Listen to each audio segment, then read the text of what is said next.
welcome to part 2 of Chris Williams. He's doing a Dr. That's Evil. That's right. I was Dr. Evil. I don't know. What was... I'm trying to think... who was that? Is that... I'm thinking Peter Sellers. No, Mike Myers. And well, no, he is... No, I'm but thinking the original of, guy.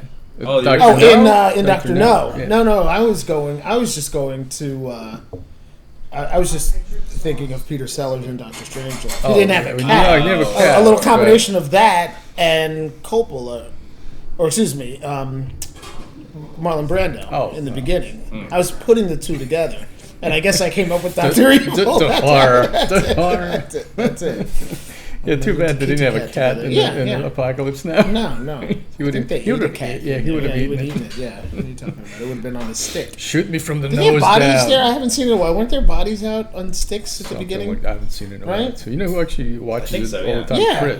Chris knows that movie. Does he really? Yeah, different Chris, not your Chris. Yeah, I know. Your Chris with 2 S's. Yeah. Chris No, with don't one S. Don't make that mistake. Yeah. He did. He had Kirk had bodies out there. Kirk, right? Kirk. Well, no, that was the point, right? Isn't it? Because what's his name arrives at Kurtz's compound with the natives, right? And he comes right face to face with the face, with the guy. Yeah. I don't know if that was in the original Hearts of Darkness. I don't remember. I have memory of a goldfish. This is 3 seconds. See, I didn't really read it, so I'm just checking. I don't remember. And I'm looking at you. Hoping I did read Heart of Darkness, but it's dense. I think I listened to it on tape. I used to work in Boston, so I used to listen to books on tape. I like the short time. story that it was kind of taken from better than the book because it's short. It's short, and it gets to the point, and we're done. Yeah, short attention span theater. Yeah, that's it. Yeah, 2-minute films. Let's move. I have that book, Sudden Fiction, the greatest 1 and 2 page short stories. Oh, okay. That was great. That's nice. I used that in class. Those are good little lessons. Considering everyone's got ADD now, that's perfect. It's perfect. No one reads War and Peace. That's right. I tell the students, here we go. We're going to read a short story. I see their faces in panic. I'm like, don't worry. It's just 2 pages. Oh, okay. Cliff notes. They see it. They're like, oh, I can do this. I'm like, take a 10-minute break. We'll come back. I come back. Some of them are still furiously reading, I don't know. But you were telling us last time, but we didn't. This is a redo. Because my audio. Take 2. But there was a thing you guys shot with Suporn on film and it was backwards, or he was saying something backwards. Yes, that's right. To have to shoot the. Let me see if I get this right. Oh my gosh! Look who it is, everybody. Stamos. Every episode we have a cat. So Stamos, don't knock the camera. That's not going to end well. Don't drink coffee. Stamos off the table. If we only had somebody to help us. If we only had somebody to help us get the cat off the table. Boy, it would be wonderful to have magic happen. But look. Every episode's got a black cat. That's right, a cat wrangler. Sorry, we can't do it today. You don't have a black cat. This only works if a black cat crosses our path. Start bringing our own, I guess. But but we were shooting we were trying to do something backwards, and back then when we were shooting film, the way to get something to move in reverse was you had to turn the camera upside down. And then when you played it back, you had to flip the film in double-spracketed film. In the double-spracketed film, that's right, in the steam deck. Which they don't make and anymore. Would play. They don't make it. You can't do this anymore. You tell us the kids, they look at you. They literally are saying, well, when you left, did you start your car up by cranking up the engine? This kind of thing. But it's, Professor Williams, does your car have a wax cylinder player? Right. That's it. I'm going to play my favorite song. I pull it out of the sleeve and I start doing this one and I drop the needle down and it just plays it. Not even that. It's like a little one with the ballerina. Right. Just tick, tick, tick, tick. Yeah, no, it's a whole different thing. Yeah, so that was... I like programming my computer with his charts. Oh, please. So you can, computer. Right? My abacus. My abacus. No, but that was a big deal. I remember it took time to figure out how to do it. It reminds me of when you used to have to shoot into a mirror. How do you measure the distance with a mirror? And that was a complicated thing. You had to measure the distance from the camera to the mirror and then the mirror to the subject and add those together. You couldn't... No. Yeah. You could not measure to the mirror. It'll be out of focus. You have to measure it to the mirror, and then so if the mirror is 5 feet away and the subject is 10 feet away from there, 15 feet in order for it to be in focus. Sure I'm about that? positive about that. Yep. Try it. Try it. It'll be out of focus. Okay. It'll be out of focus. There's little film techniques. I usually, when I point the camera at the mirror, I'm so frightened I run away. So never actually. See, it's funny. I don't know if that's true or does it matter if it's a digital medium, but in film, that was the thing. You had to add. I don't know. I guess, I don't know. It doesn't make sense to me, but I have to try it. But the Because image is in the mirror, so you have to No, it's not. focus on the surface of the mirror. No, it's not. Are you sure you have the right mirror? The mirror is focused on something in the distance, so you have to take that into account. Okay. I never tried it. I never thought But of it. this is one of those things Yeah. that with film you And had there's to make sure. somebody watching going, what an idiot you are. Whereas What are you now talking you about? would just look at the monitor and go, okay, it's in Yeah, focus. well, Yeah. if and you're you shoot- focusing it manually anyway, Yeah, you just no do one it would till care. it's sharp. Well, So. heck, now you just push the button and go, it's in focus, and you have no idea what the little men in the computer are figuring out for There's you. usually two hamsters, but Yeah, yeah. focus. Yeah, that's the Pterodactyls. yeah, with the big wing sitting But they there have doing those that. talons for focus pull. Yeah. Yeah, it's like Jurassic Park with the click, click, Yeah. click, click, click, click, click kind of thing. No, that's hard. That's hard. It was hard to shoot movies back then. It was really You hard. really have to think. Yeah, and the other thing was because it cost a lot of money, it forced you to think about this. But I think about, I was telling a student about how, we were using a particular piece of software, and he's telling me, well, I like to use this. And I said, you know what, kid? In 5 years, there's going to be something new. You're going to have a different camera. So don't get so close to something, because it's all going to be like, I've lost more knowledge of film than you will ever acquire in digital, and it's useless now. Yeah. So And every couple of years it's something different anyway. completely So different. So just get used to relearning something. I mean that what was that XL1 or the Canon when it came out? Oh, the XL1. There's the And that was GL1. that was the GL, whatever it was. That's and right. Everybody those wanted everybody that. wanted And that. that was a crappy resolution Yeah, compared to yeah, anything you have today. No. You remember when the what camera was it that came out? The DVX. Remember, it was P. It shot progressive scan. Oh yes, And no one knew what it meant. It wasn't interlaced. I remember doing these lectures on the lines of resolution. It doesn't skip a line. It's not every other line. Therefore, the image is clear. And the students furiously wrote this down, and we thought we were all living in useless. some special world. Now it's it doesn't really matter. But it's also strange. For a long time, it was film, and that's what it was. So you can 16, 35. 70 if you're David Lean, but Yeah, eight if you're film Eight one at if you're Montclair film State, one, right? Yeah. Super 8. Super 8. But and the cameras, you could use a Ball X for 30 years. Yep. It didn't change that Yep. much. And all of a sudden, every other year, you buy a new. You have a new camera. It's unbelievable. It's unbelievable. And I don't know how. It's funny knowing that things are constantly changing. I don't know what it's like to be a student now. Because the foundational skills are still there, but equipment changes. The but even skill- those have changed, because how we used to set up a scene. So if we were setting up this 3-shot here, Yeah. we would think about what we would do. Now, with our capability of shooting something wide and punching into a close-up, that was never an option. We had to think this stuff out before. And even with effects, you can add lighting. If you don't like the light on my face, you can change it later on. And so with that, it's a whole different way. It's a whole different approach. So I enjoy teaching the kids because I watch a lot of them, especially the ones who have experience. I kind of sit back at times and just watch how they handle a set, because I don't want to come in there with my old ways, with my pants pulled up, with my director's pants and my big megaphone. Okay, everybody, let's get ready. need riding my chaps. my chaps out there. Mr. DeMille. That's right. I'm now ready for my close-up. Get that arc light over here, It's the danger of too many options. Well, that's you're paralyzed. Because I teach them, like my middle school students, some basic film stuff. We use phones or whatever, and just do a very basic editing. But there's so many special effects options, and that you can just get lost in trying things. It's giving everybody ADD. Yeah.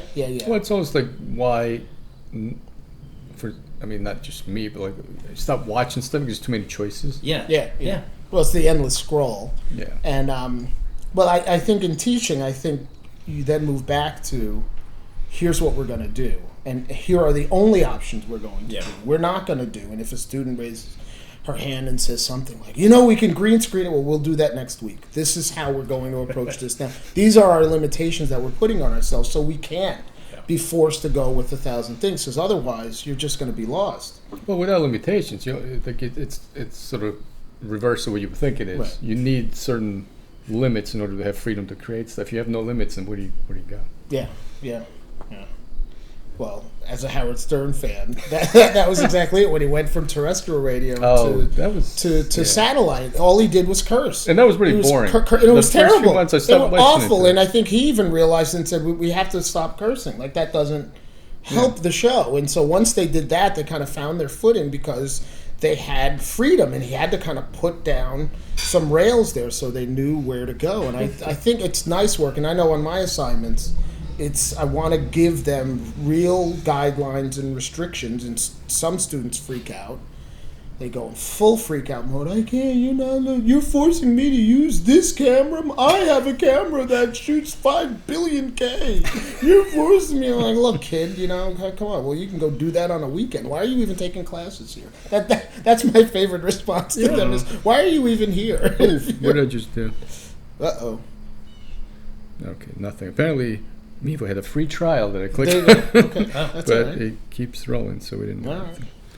But that's me pushing my phone. If anyone's watching Yes, this, that's right. You actually can. It's really You choose to now it's upside down. See, well, it's funny. I was talking about this camera system to the folks who run our TV studio, which explain to them. I don't know how much longer big TV studios are gonna. Well, it's already a dinosaur. Yeah. I mean, with the robotics that are there, I had a student who was working at MSNBC here in New York, or they might have even been in New Jersey, and he was handling the camera and color correction for their studio in DC. And so it's going to get to the point where you just have literally 2 people. You're not going to need anybody. Those jobs are just going right out there. You just need somebody to handle like the workflow and all of that kind of stuff. So it's kind of hard to train for these jobs where, you almost can count the minutes. I mean, the unions are working really hard to kind of keep their positions, but a lot of it's not going away, but changing or reducing the number of people you need. I think a lot of independent creators are. I watch a lot of YouTube, independents, and a lot of them are like this. Yeah, but that's all you need. Talking to a camera, doing commentary. But some go like on location. They're interviewing people. But you can bring this anywhere. Yeah, it's battery. We're not hooked up to anything. It's a battery, 4-hour battery. Exactly. And if you had to just get in your car and go cover a live event, this goes back to your unlimited choice before. My wife and I enjoy watching this guy. He does these cruise videos. And I swear, every night we watch him, he's this Canadian guy, and he's like, "Hi, I hope you're having a fantastic day." And we laugh, and we sit there, and then we turn on a $200 million television show or commercial, or not commercial, but a movie.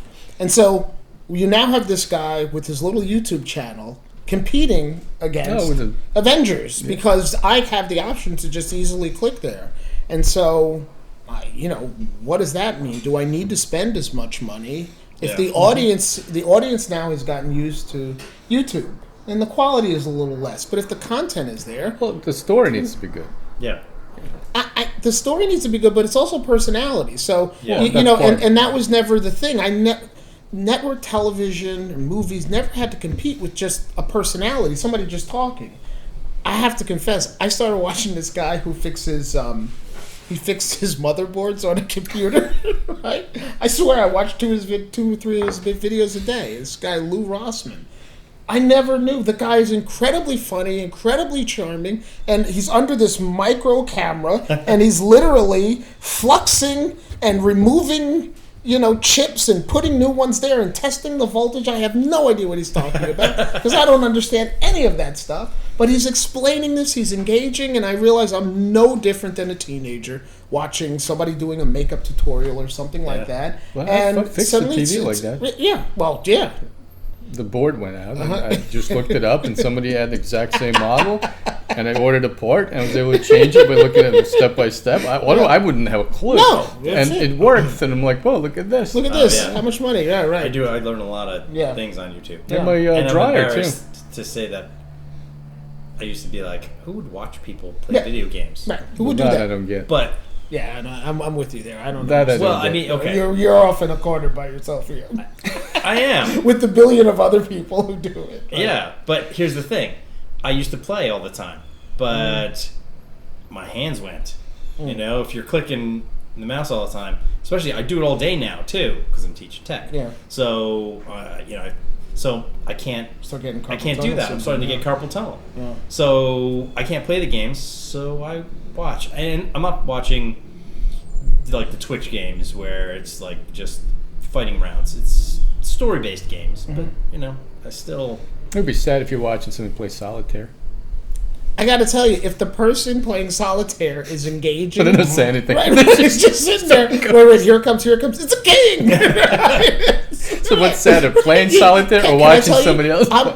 I'm wondering if you didn't. There's a have channel? That. It's like those unboxing videos. We have you to know? start it's like, that. Yeah, the solitaire channel. What is it? It's just people playing solitaire. Honestly, It's- how much? Yeah. How different is it playing solitaire and watching someone play solitaire? It's very close. Well, but I because- think You watching it's sadder. You know, You're it's not even playing. luck of the draw. Sometimes I was you're going to good. say, but you have that moment of reveal. Yeah, No, that's yeah. not it. No, that's not. But Yeah. Yes, and then boom, boom, boom, very, boom, boom, it's boom, very boom. close to being a teamster. You watch other people work on the movies. Yeah.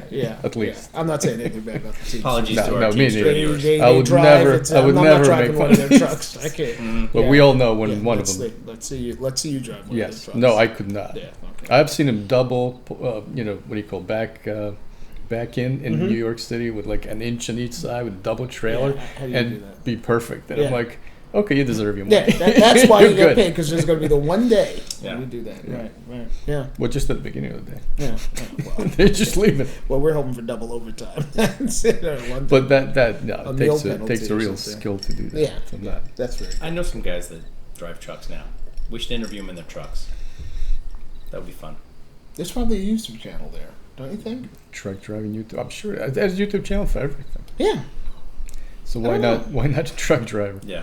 Honestly, I've already watched some like truck tours of like trucks with the big cabs with the beds in back. Yeah, the sleepers and Yeah. I check out those vans because I want to convert one of That's my dream. So long as you have the bumper sticker that says, "If this van's a rockin', don't come a knockin'." That's the That one that's is the 70s only one one. with That's it. right. It's That's not right. a bumper sticker. You That's paint it right. on with the dragons and the wizards. and some fire. The Right, A-team yeah. coloring on the outside. So, but this is us trying to understand the world we're living in. I can't imagine a kid growing up and this is just common. Like we're adjusting that's and all it laughing is. because we Yeah. have a history and a knowledge of what came before, and we're constantly comparing that. But in educating or thinking about how we move forward, it's difficult at times to imagine how we come off to a kid who has no history of Dinosaur. what we're talking about. Yeah. You know, in terms of doing that. And it's a hard place. And I think acknowledging it to the student and placing value, because ultimately, you were saying this before, these are these fundamental skills that we're teaching. I mean, those haven't changed. Yeah, that's the same. You know, Yeah. where you put the camera, the emotion, you know, if we're talking about narrative kind of stuff, you know, all of that stuff is still the same. The technique at which and the technology that we use to shoot it and how we might go to acquire it, it's still just going to be us sitting down and deciding whether or not to stay in for this close-up or to pull back and what's going to motivate our audience. That hasn't changed. It's easy to get overwhelmed, though, with That might be the actually tech. harder for them now. They don't interact No, that's true. That's true. because they just text and no one actually uses the phone. Yeah, as a yeah, phone. yeah. But they do. They just, I mean, that hasn't changed. I mean, I think the kids talk to one another. They talk differently, but they still. I know there's a loneliness epidemic that's out there, but I think a lot of kids are engaged with each other and still understand. They do. You know, Yeah, I in my think they experience. still do. Yeah. They continue it when they're at home, and they can text each other Yeah. Bye, Lori. all night long. They don't get as much sleep. We have the audience. Yeah, the audience The is talking to us. This is crazy. We have a heckler out there. Yeah. Good luck to you. Why don't you leave? It's like don't stand Good up luck. and Drive say- safe, you, on your way home, on your way out. Okay. Yeah, we love you too. Okay, bye. That's how you handle a heckler, right? You just go after it with love. Love you. And then security takes it. That's it. Yeah. Well, it's always safe behind security. Of course. Yeah. The bigger the better.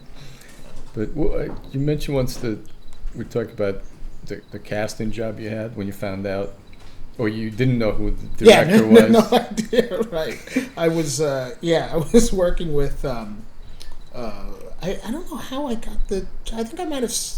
I saw a sign up somewhere, and it was about casting, and I was looking for a job, and I ended up working with this wonderful woman named Judy Dennis, and this other wonderful woman named Alex Gordon. And Alex Gordon was, I didn't know this, of course, was this old-time New York casting director. She used to cast Kojak, the television show. Awesome. But she also worked with Alan Pakula, if I'm not mistaken, Sophie's Choice, like some really, really big deals. And she was just one of the big New York casting directors. And her assistant, this wonderful woman named Judy Dennis, I was working there, and I was the assistant, and they were working with George Stevens Jr. on this show. Shane Jr. Yeah, well, George Stevens, of course, I mean, I didn't know. I mean, the name sounded familiar, but I'm not going to lie and pretend that I knew that his father was a famous Hollywood director. But when everybody says it's George Stevens Jr., and everybody went, oh, I of course went, oh, because you play the role. But I was just a kid who didn't know who it was. I'm embarrassed to say, but I was smart enough to kind of know that it's somebody with reverence. Everybody's treating them with respect, so I'm going to go that way. And I was smart enough to be respectful of everybody. It was a great opportunity. He was directing a movie called Separate But Equal, and it was about the Brown v. Board case. Sidney Poitier was going to play Thurgood Marshall. He was already cast, but they were doing the rest of the casting here in New York. They were shooting in South Carolina. And it was produced by a gentleman named Stan Margulies, who at the time I had no idea, and this was pre-internet, so I had no way to look him up. He was a producer of the original Willy Wonka. These were legendary Hollywood directors, and they were wonderful, wonderful folks. They treated me really nice, but the great thing about it was they were hiring a whole bunch of young black New York actors. So I ended up meeting a whole bunch of actors during that time. It really solidified my understanding of if you cast the role right, you're 70 or 80% there, and how you go about casting. And they made the movie. It won an Emmy for its casting. It was very exciting. And then Judy asked me to work on another job later on. This was going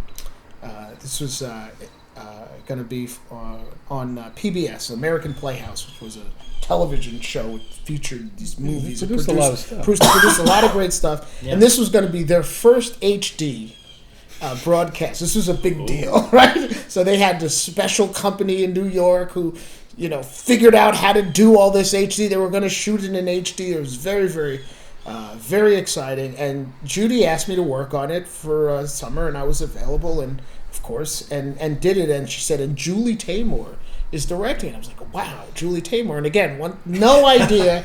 And this is, and I have to think that I'm not alone when we all find ourselves in this position where somebody says a name, hey, Stephanie Jenkins, and you're supposed to go, my God, really, Stephanie? And you have no idea who Stephanie is. You don't know what Stephanie has done, but you have to do that and be respectful. And of course, I was told who she was, and I learned how important she was to New York theater. She was just this wonderful, wonderful woman who was very, very kind to me, helped me a lot understand what they were doing. They were using puppets to tell the story. It was an Edgar Allan Poe story called Hop Frog. I know. Oh, that's and so they found actors to do it. We were casting it, and they were using these giant puppets. That's one thing.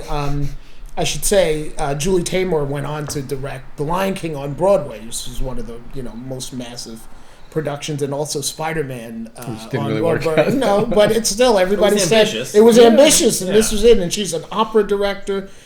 She was one of the first directors to do a mainstream version of a musical. I think it was called Across the Universe.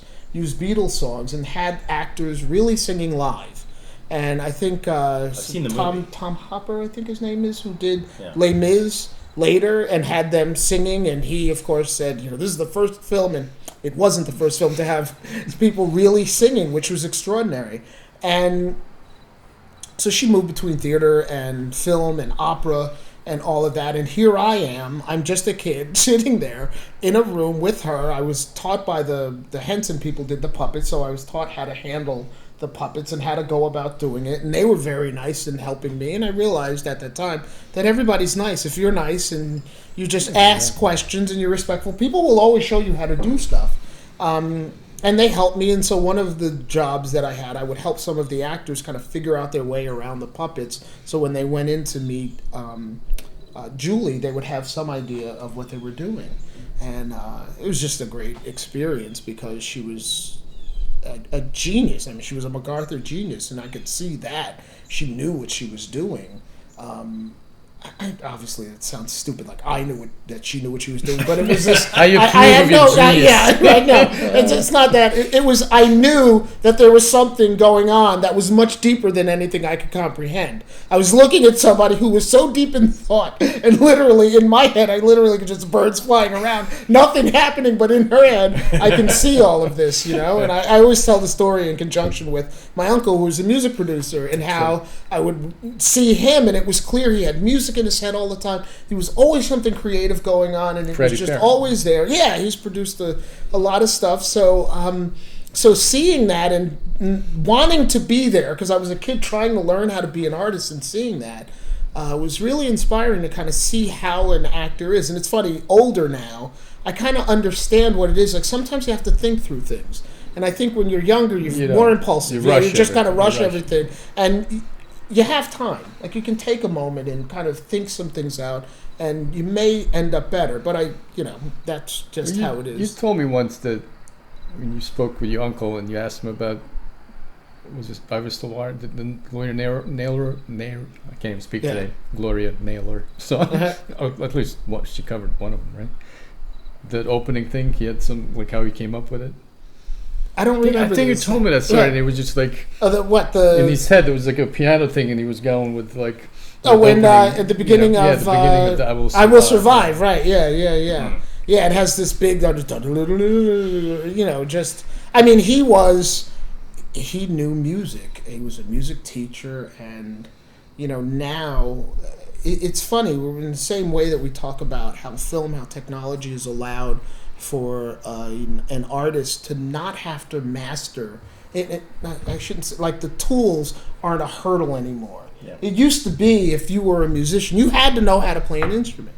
So if you had music in your head but you couldn't figure it out, the music died in your hands. It just you couldn't express it in that way. Whereas now you have the tools that can help you do that. You don't need to know music. You can find your way around. So whatever is inside of you, and some of the most popular song and popular artists, that's where they are. I mean, there were always singers who were wonderful singers, but they couldn't write anything. They couldn't play anything. They could just interpret stuff. And now we have people who can sit down. They can't read music.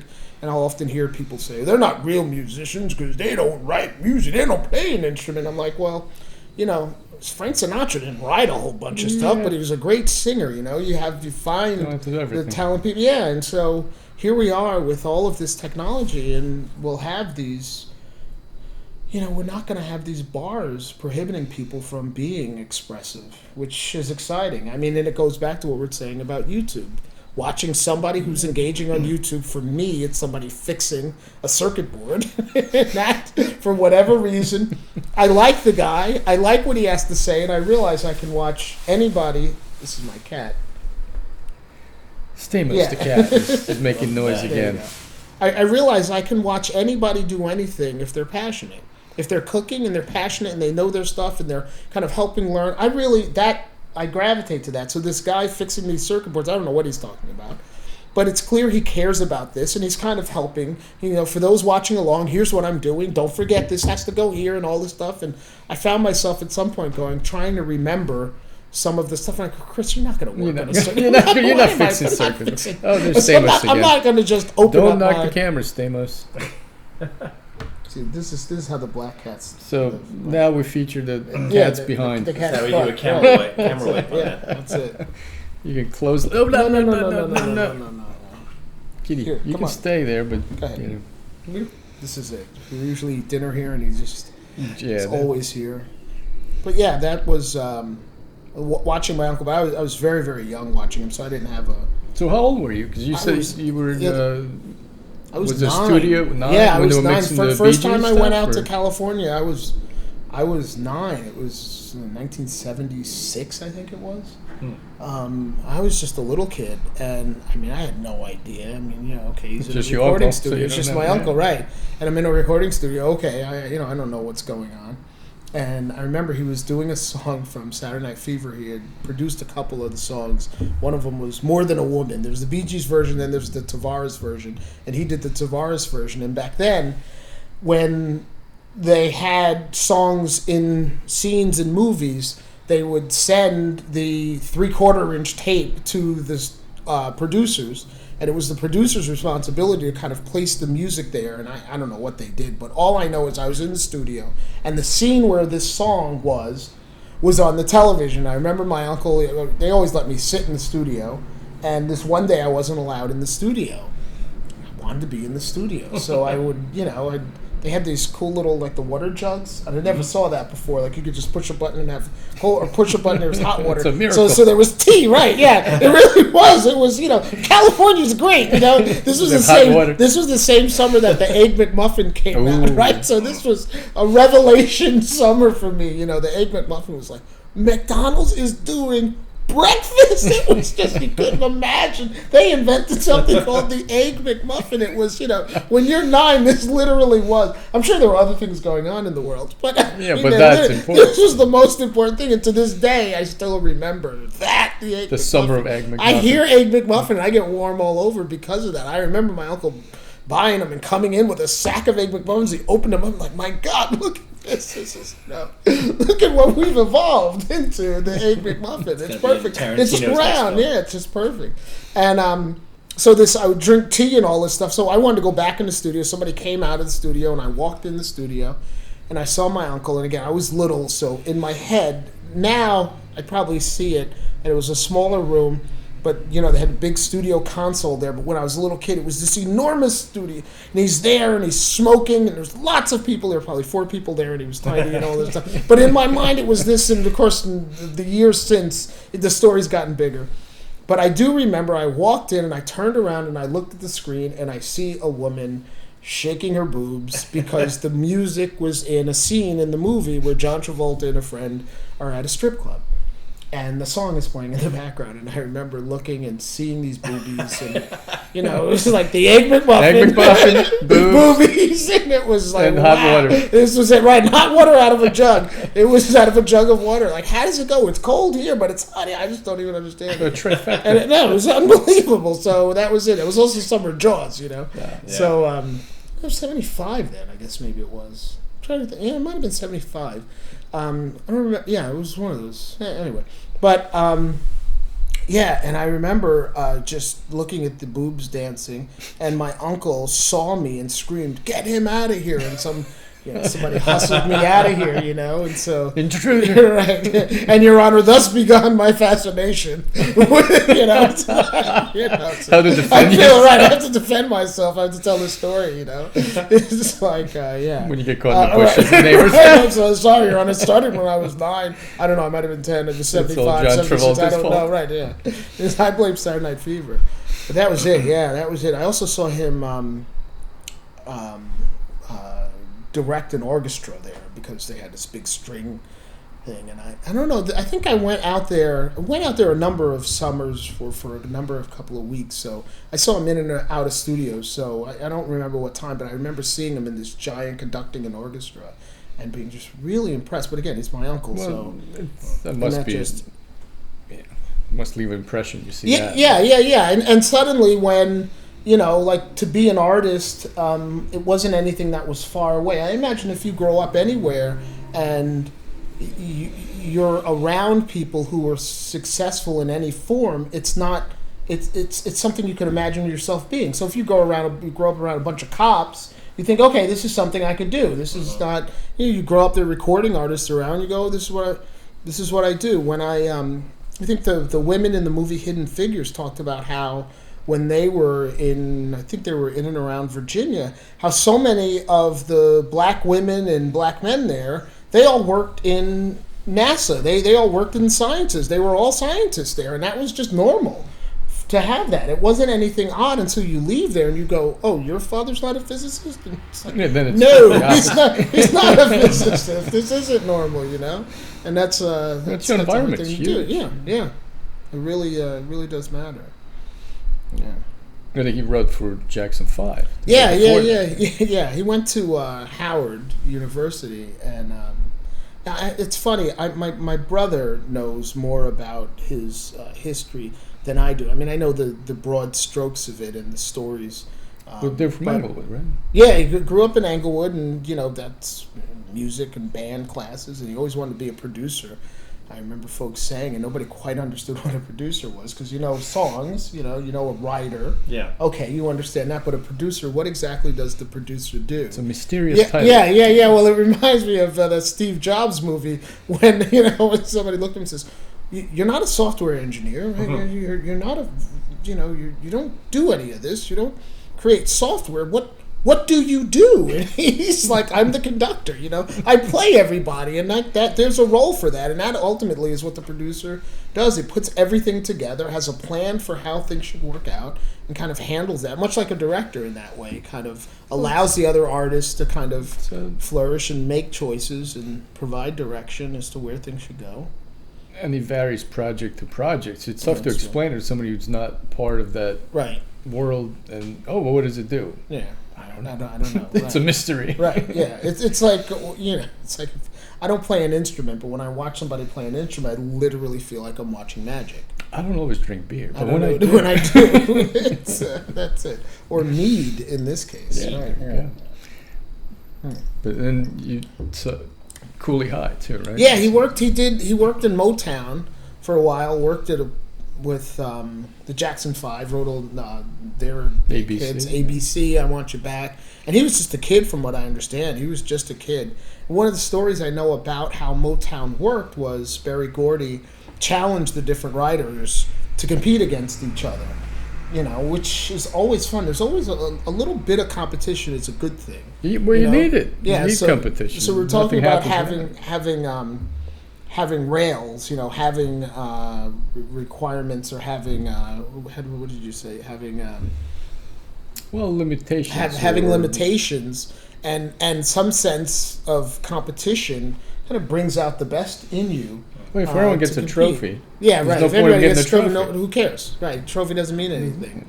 Trophy doesn't. Here's my favorite trophy story. So my little kid was playing soccer. He was, I don't know, 5, 6, 7, 9. I don't know.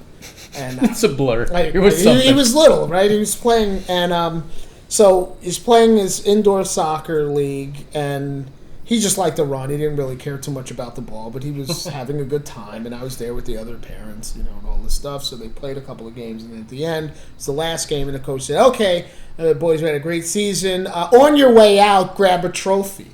So as we're walking out, there's a table, and there's like a hefty bag that's cut open with trophies there, and the kids are all just grabbing trophies. And I told my kid, "Don't you take that trophy.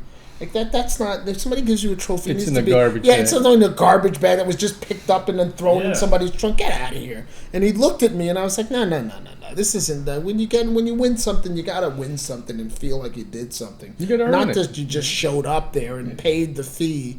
And it comes with the trophy, It just doesn't. Why bother competing at all? No. Yeah. So, and it's funny because you get set up in this world. I mean, if you're an artist doing that, I mean, that's what you're doing. Somebody who's evaluating whether or not to choose your project over your project, or to give you money, or to put your film on, or to put your television show on, or to do something like that, or to watch your YouTube channel versus your YouTube channel. I mean, you're competing. You have to have some sense of, I get this, I'm going to annihilate the other guy. That's the other thing I literally want to crush them. What drives anything. I mean, people talk about different systems or how different societies work or whatever, call it economic systems. But what great inventions came out of communism? Chernobyl, the movie. Oh wait, that's right. That's right. But almost zero. That's right. Yeah. There's no competition. Everybody gets the same thing. Gets the same no thing. one cares. They mastered escapes. Yeah. Look at me. That's a good one. That's right. Yeah. But it's apathy. Like no one cares. It doesn't matter. You can be late. You can't get fired. Right.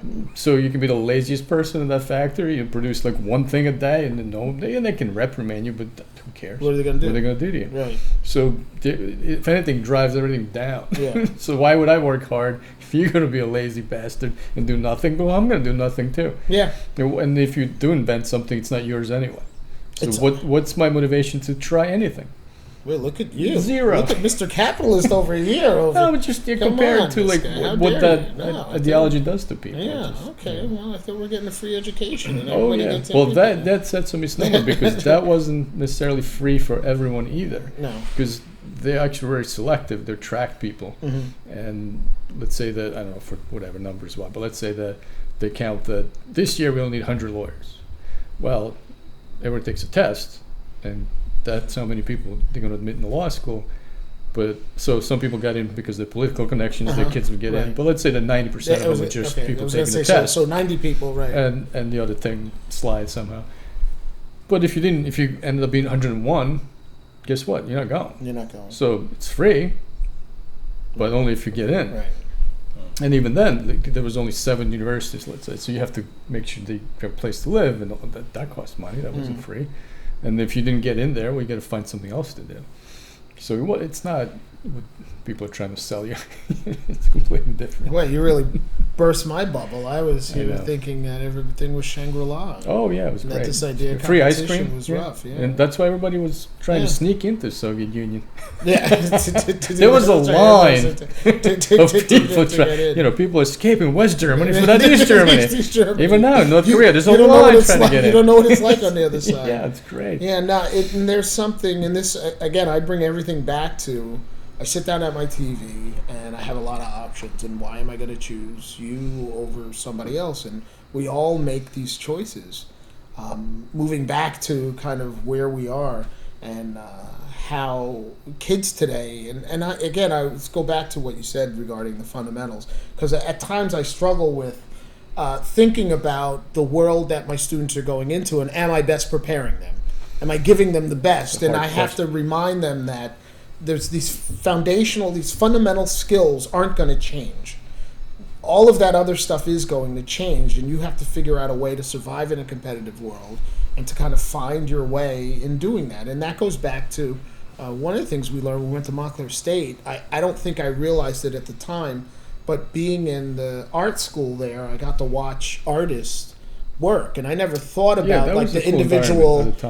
People were doing their own individual thing. Remember, there was the paper, all of the paper, the fibers, the painting. Fibers, and all of that stuff. And it was all open. It was all before 9/11 security, all that nonsense. It was open 24/7. People slept in that building. Yeah, sure. No one ever had any problem. No issues. No, and I remember learning. I learned how to use a loom in school, but they had a huge loom there, and I remember somebody showing me all of the different and thinking about. The idea of an artist saying, this is what I'm trying to do. This is what I'm trying to do. And it all coming from that place. And I think about what helped for me. And I teach in a school of communication now, which is a completely different thing. You walk into our building, it's dank. It's people who are journalists there and PR, fine fields, but there's no sense of art there. You go into our art building and you see paintings. You see individuality. The kids are there. They're talking to each other. They're learning from each other. They're sharing, and it's a whole different vibe. But even that's changed because now you can't find a single school that's open like that. No. Everything shuts down at whatever time they like the buildings. You can't do anything. So all that... I don't know about that. Our building, I think you still...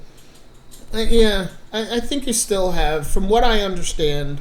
I know in our building we had a kid living there for a while in our communication hall. So it's our radio station, that's always open. So the kids are always there.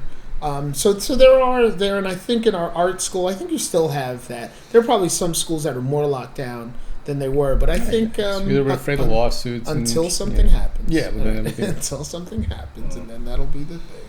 But it has to be something big, and then But that was, at the time, very cool. Yeah. Because even if you weren't in that field, you saw people working and discussing things and talking, and they were there all the time. All the time. And I love learning film there in that environment. And I wonder how, like, what my approach would be if I was learning it in a school of communications where it's kind of that's one thing that's a lot of schools got away from that and took the film out of the art department, put it in. Stamos is back into the either communication or broadcasting or whatever it might be. And it changes the whole. Stamos do not move. No. Silly cat. There you go. You can sit there. Good kitty. Good kitty. Right, yeah, but broadcasting and those kind of things. And I'm constantly... It's not the same environment. No. I'm constantly screaming about broadcasting and news because it's all disposable. You know, there's no a different art, ballgame. There's no art to it. I'm sure there's a skill, but, you know, as somebody who went to art school and, you know, hung out with artists... You know, I always used to joke that, you know, down there in the TV studio, it's monkeys pushing buttons, you know. It's like, push the button to do, we need the thing to slide in. And now, we were talking about this before, now it's all automated anyway. It shows you that, you know, the newsreader literally is the person who can read it the best. You know, it used to be journalists who were doing this. Now you just have to be good looking and be a good newsreader to be able to do that. And I love blasting it because I'll always get a student who's like, you don't understand, which of course makes me then of course make even more fun. And I'm like, you don't want to get into this because I will win, because the artist is important to us. The artist changes our lives. We don't turn on Anderson Cooper and hope to, you know, have our soul fed anything, but you turn on music and you do. You watch a movie, you do. Hell, you watch a commercial. It's about seeing things in a different way. It's not about reproducing what's already that's here. This happened over here. Look, you see that? Okay, you know, it's literally taken from whole cloth, which goes back to the artist. And that really and it's funny, I don't think I realized it until later how important it was to be in Kelsey at Montclair State. No, it was in terms of that good environment. For that stuff. And so even if we moving forward, you know, watching my uncle work, you know, seeing somebody deep in thought, and Julie Taymor, and even when I was working with Judy Dennis, of course, thinking about casting and actors, and she told me, you know, you have to read plays. You know, in order to read an actor's resume, you have to read plays. You have to know these plays. You know, this is important. I remember thinking, oh, okay, and I remember reading plays and watching plays, and, you know, if there were student productions, going to see them, to be a little more versed in that world, because I didn't know all of that, because there's so much more to learn in terms of that, to be an artist. Yeah. You told me once that you walked in Spike's office and there was a Cooley High poster. Oh, yeah. So Spike has his office. I think he still has it. It's a but you worked as his assistant. Yeah, I was his assistant on a film he made called Crooklyn. He was a teacher. He was hired to be a teacher at NYU, where I went to graduate school. So I was...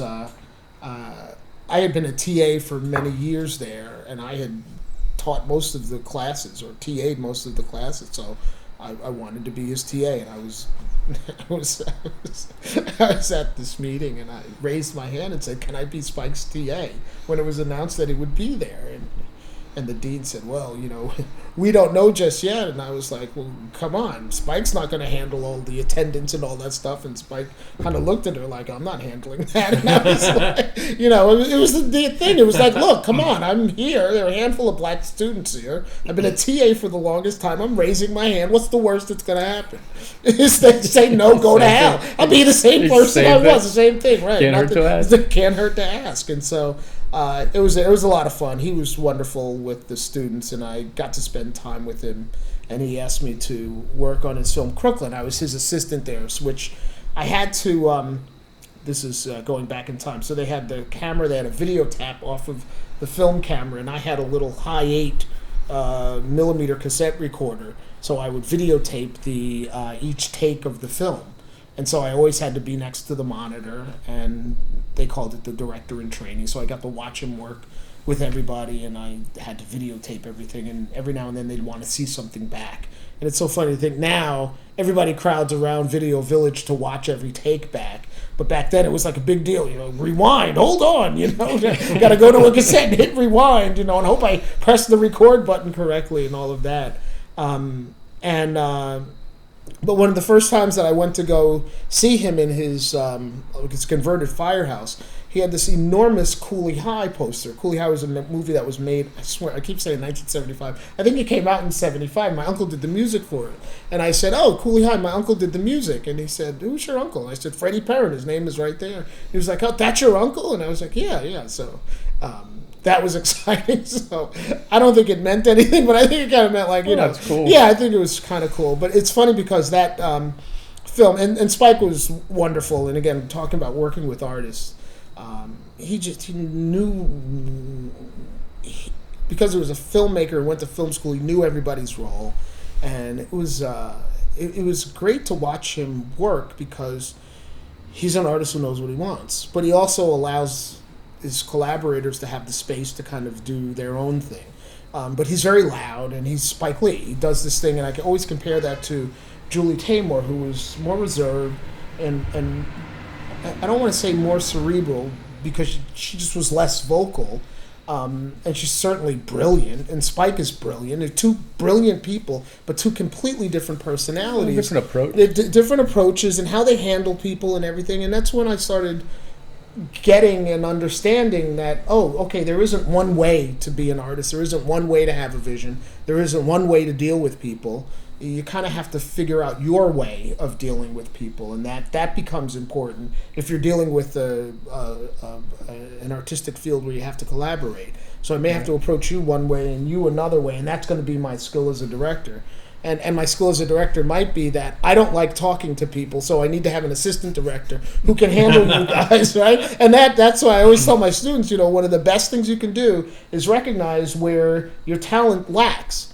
And to find somebody to do that. You know, if you have wonderful ideas but you really can't shoot and don't know where to put the camera, find somebody whose work you like and see if you can't work together. It's a hard thing to teach, that you have to figure out your own stuff. Yeah. Because they just expect that you would have an answer. And you're like, well, no. I can tell you what I would do, but it doesn't mean that's what you should do. I don't know what you want, right? Yeah. And it's kind of hard. And again, this goes back to everybody gets a trophy. For many kids, and I don't know, you probably experienced this too. So many kids, it seems as if nobody's really asked them to be creative. No. What I found, they wait to be told what to think. Yeah. And I'm trying to change stuff and ask them questions in advance, and they bring something back before we even cover it. Yeah. Because otherwise they just wait for me to tell them something. It's like, well, that's not what this is. Right. I've done stuff. I used to kind of set things up, and then I walk away. Like, okay, here's what I want you to do. You have all your lights. You have your camera. Get set up. Get that first shot. I'll walk away. I come back, and I used to come back, and stuff would be, they'd be moving along, and I'd help them. Now I come back oftentimes, and it's still, they're kind of staring at each other. Okay, I know we're supposed to do something, but nobody... What did he say? What did he say again? I don't... He said we should start the cameras. Should we open the camera? Should we take it out? And I walk in, I go, where's the camera? Well, we didn't know. You know we're filming. So at the very least, you know, take the camera out. Put it on a tripod. At the very least, you know that's what you should do. And I started doing these classes where I give them a sheet now that has real instructions there. And I never had to do that before. And I now make a big joke out of it of, you know, here I am. I guess I have to treat you like a bunch of 8th graders and tell you everything. And I do. Yeah, I do. Or there's going to be one kid who's like, look, I know what I'm doing. Get out of my way. Get out of my way. Okay? Give me that camera.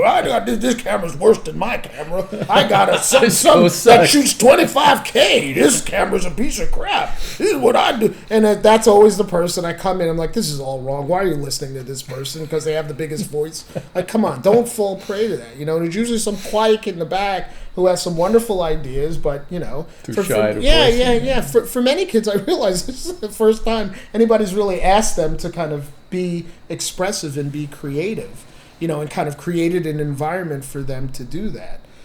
So there's much more interpersonal managing and teaching than I've experienced before. And I don't know how...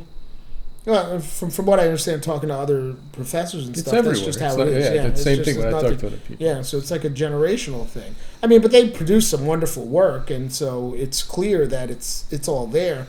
And I think for some of them, they just need to kind of have that outlet. But it's funny because I'll have students who are very, very quiet and timid, but then I'll listen to their radio show, because they'll also have a radio show. I don't teach in the radio department, so there are times I have no idea that this kid who doesn't really also does this other thing, and they're crazy. All the personality comes out. I'm like, where is that in the other field? It seems as if they find that one place, and it's funny. I never thought about this. It's usually in that place where it's more solitary. Mm-hmm.